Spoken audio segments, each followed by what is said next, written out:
గత వైసీపీ పాలనలో కల్తీ నెయ్యి ద్వారా తిరుపతి లడ్డూ ప్రసాదం అపవిత్రం చేసి వందల కోట్ల రూపాయలు వారి జోబుల్లో నింపుకున్నారని తెలుగుదేశం పార్టీ జిల్లా ప్రధాన కార్యదర్శి పెంకే శ్రీనివాస్ బాబా ఆరోపించారు. కాకినాడ సర్పవరం జంక్షన్ వద్ద గల శ్రీ భూదేవి శ్రీదేవి సమేత వెంకటేశ్వర స్వామివారి ఆలయం వద్ద టీడీపీ కాకినాడ జిల్లా ప్రధాన కార్యదర్శి పెంకే శ్రీనివాస్ బాబా ఆధ్వర్యంలో గత వైసీపీ ప్రభుత్వం కలియుగ దైవం శ్రీ వెంకటేశ్వర స్వామివారి పవిత్రతను దెబ్బతీశారన్నారు. ఈ సందర్భంగా వెంకటేశ్వర స్వామివారి ఆలయంలో స్వామివారికి కొబ్బరికాయ కొట్టి ప్రత్యేక పూజలు చేశారు. కార్యక్రమంలో పెంకే సత్యనారాయణ, ములస బాబురావు, శీలం సూర్యనారాయణ, భీమాల వీరబాబు, రాయుడు అనిల్, చిక్కాల వెంకటేశ్వరరావు, పెంకే సుబ్రహ్మణ్యం, గైగలపాడు చౌదరి, పెంకే బాలగంగాధర్ తదితరులు పాల్గొన్నారు.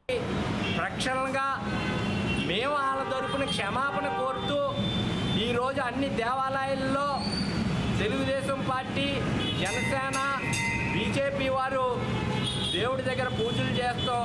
అందులో భాగంగా మేము కాకినాడ రోడ్లో చేయించడం జరుగుతుంది.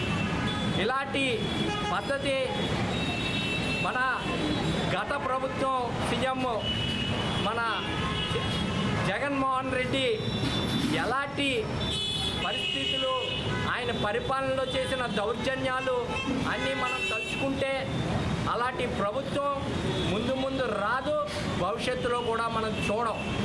అలాంటి ప్రభుత్వాన్ని మనం ఖచ్చితంగా ఎప్పుడూ ఎంకరేజ్ చేయకూడదు. వీళ్ళకి దేవుడు లేదు, ఏమీ లేదు, భక్తి లేదు, ఏమీ లేదు, అన్నీ తెగించేసి ఇలాంటి దౌర్జన్యాలు చేస్తున్నారని తెలియజేస్తున్నాను.